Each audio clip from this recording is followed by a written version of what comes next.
Le sujet que je vais présenter aujourd'hui est un dilemme pour moi, devant le genre de l'auditoire qui va le recevoir, parce qu'il va à l'encontre de la logique du système dans lequel des générations entières depuis fort longtemps ont été instruites et éduquées.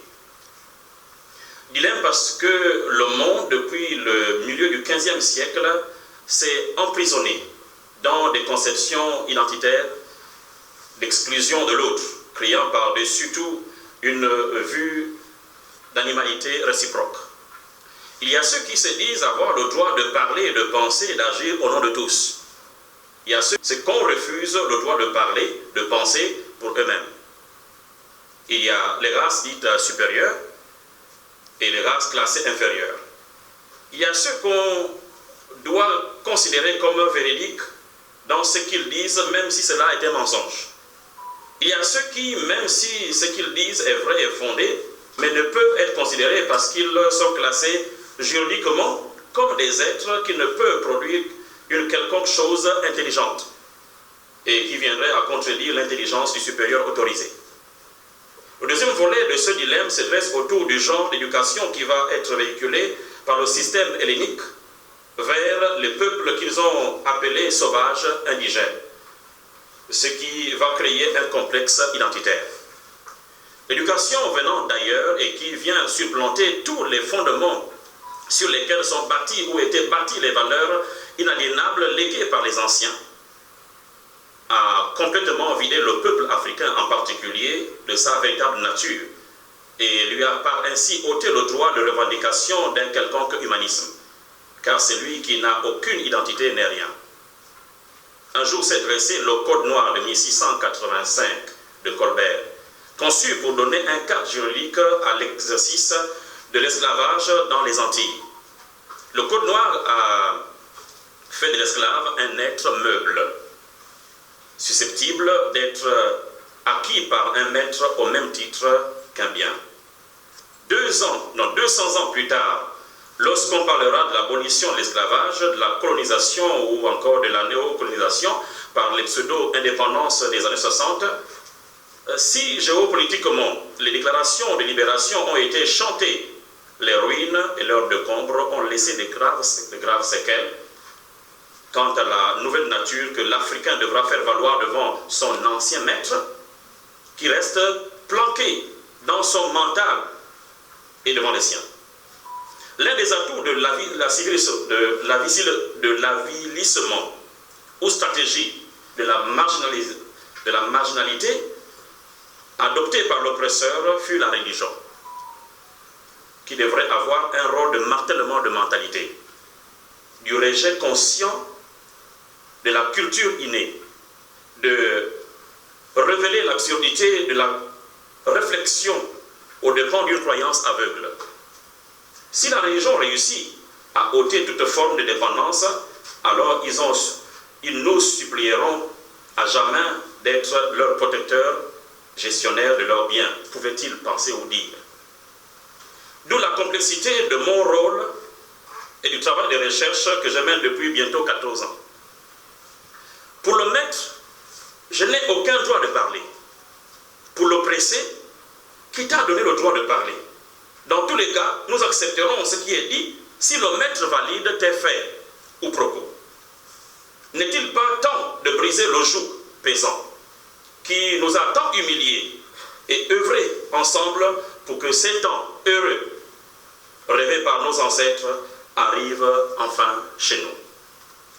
L'objectif de ce travail, premièrement, c'est pour un démantèlement des vestiges historiques mensongers en vue de la réécriture de notre propre histoire, pour une prise de conscience de qui nous sommes, c'est-à-dire notre identité, pour une démarche active en vue de la restauration des mentalités africaines, pour une révolte de la victimisation, pour apporter le réveil sur la base de la vérité connue, pour ne pas aller tout azimut dans le vaste monde de l'histoire antique de l'Afrique.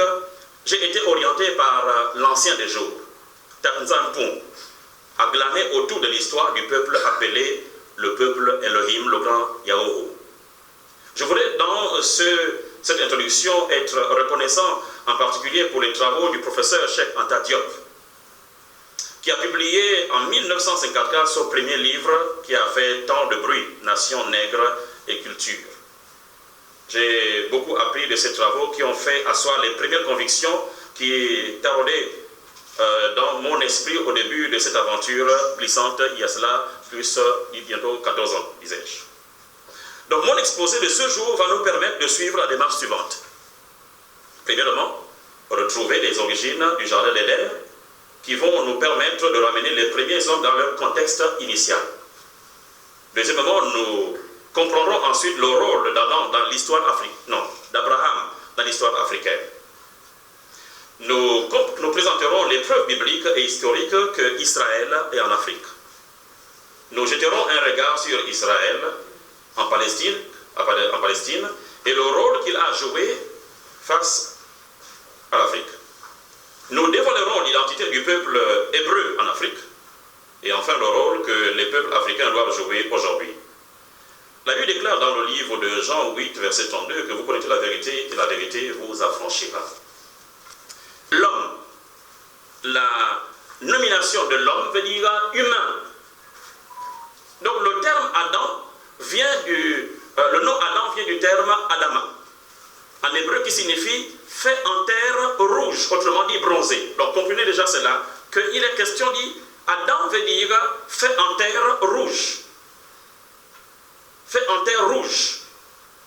Mais nous savons très bien que ce n'est pas évident que nous puissions trouver une terre rouge. C'est-à-dire que quand on parle de rouge, on assimile vers le bronzé.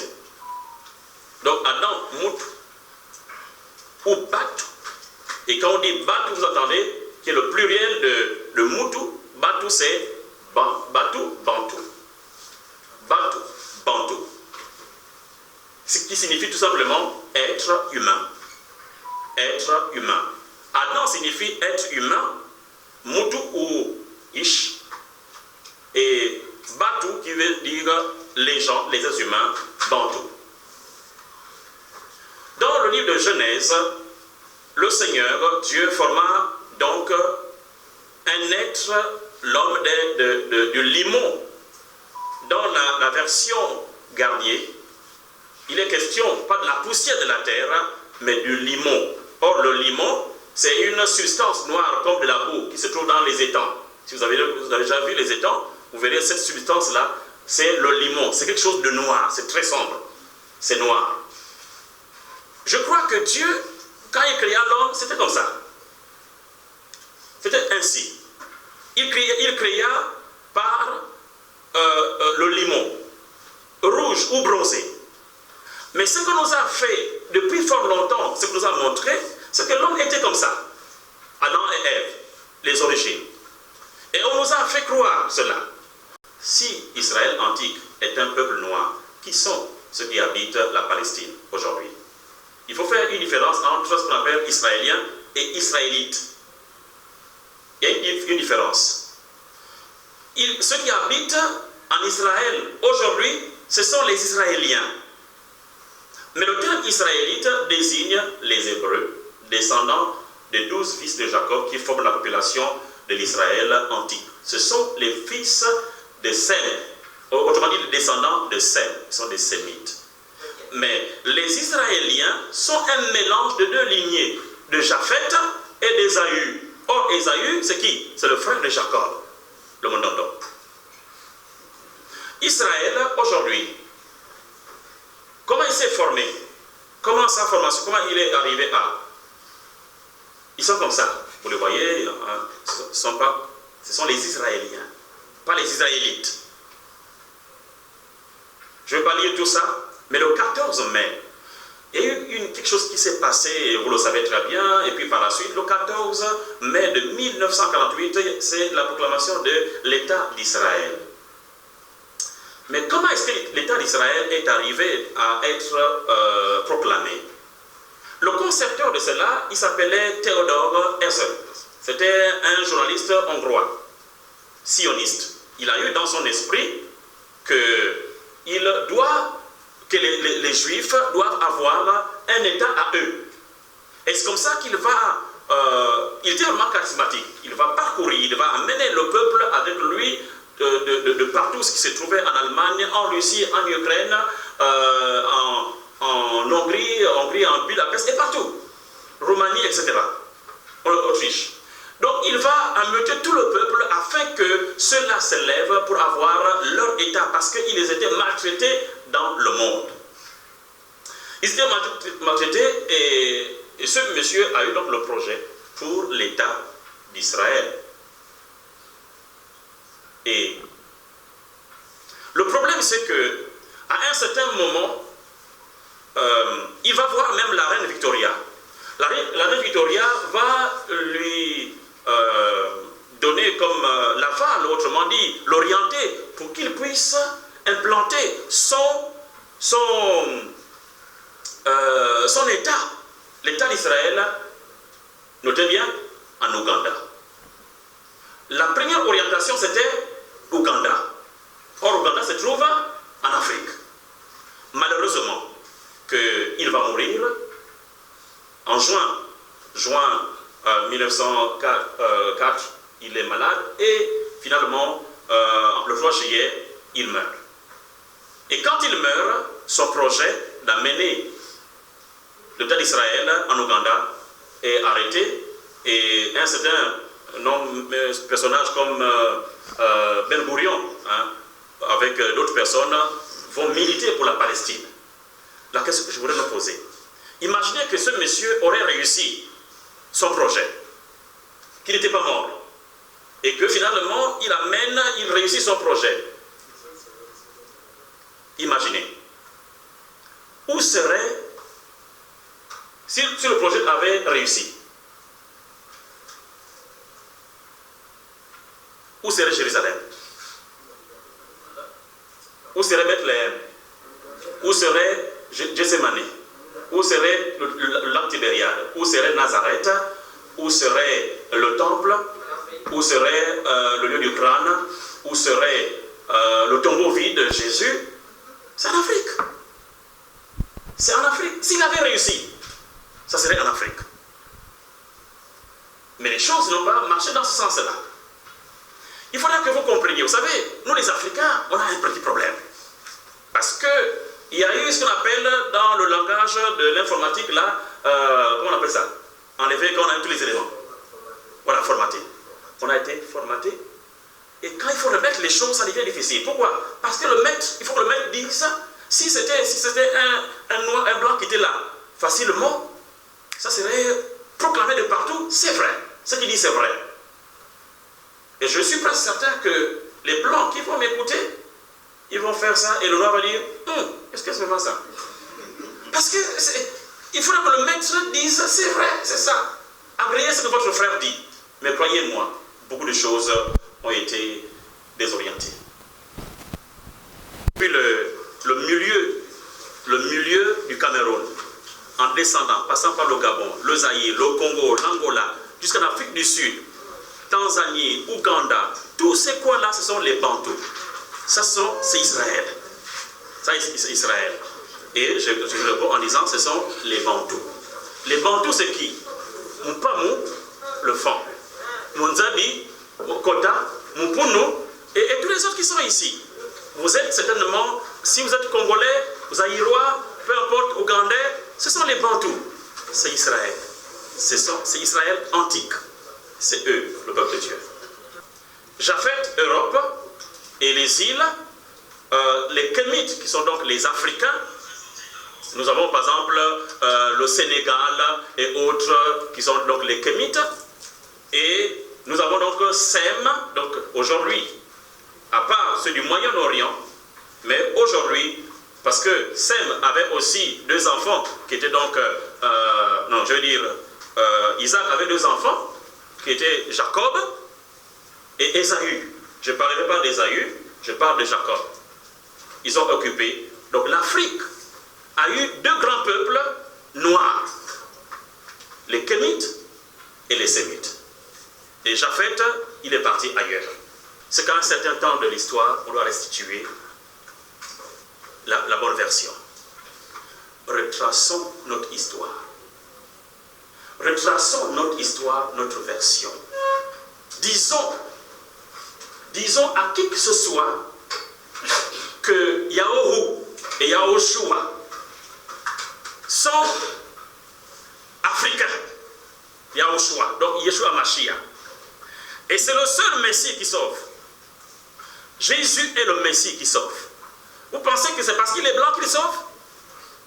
Est-ce que vous voudrez dire que... Je ne dis pas que Jésus ne sauve pas, sinon je régnerai toute ma foi. Il est celui qui sauve, qui est venu mourir pour l'humanité. Mais seulement, je le déporte d'ailleurs, pour le mettre dans son propre contexte. Il est africain. Et c'est notre frère. Et par rapport à cela, c'est nous en tant qu'Africains qui devons l'adorer plus que le monde entier. Et être des missionnaires. Être des missionnaires pour amener notre histoire. Pour dire, il nous a dit, allez et faites de toutes les nations des disciples. Pour que quiconque entend la parole soit libéré. Ce n'est pas parce qu'il est noir ou parce qu'il est blanc. Non, c'est parce qu'il est le Messie. Il a été envoyé. Nous resterons juste en le déplaçant de là où on l'a amené pour le mettre dans son propre contexte. Et il reste le sauveur de l'humanité pour les blancs, pour les noirs, pour les rouges, pour les jaunes. Seulement qu'il était africain. Pourquoi ne pas dire qu'il est africain s'il est africain? Pourquoi l'amener ailleurs tandis qu'il est? Il n'a pas dit qu'il ne sauve pas le monde, qu'il n'aime pas le monde. Il aime tout le monde. Mais il est africain. Est-ce dangereux de dire cela? Peut-être. S'il était blanc, il pouvait sauver les noirs. Mais s'il est noir, il y a le qui sauve les blancs. Et pourquoi est-ce que le blanc dirait qu'il est noir, qu'il est blanc tandis qu'il est noir? Et que finalement, tous les vestiges que nous découvrons ici et là, on se rend compte que depuis fort longtemps, l'humanité, l'Afrique est le berceau de l'humanité. Ça commence en Afrique et ça continuera certainement. Mais nous partageons notre savoir, nous partageons qui nous sommes. Mais qu'on n'enlève pas qui nous sommes, qu'on ne brise pas notre nature, qu'on ne brise pas notre identité. C'est sur ça que nous luttons aujourd'hui.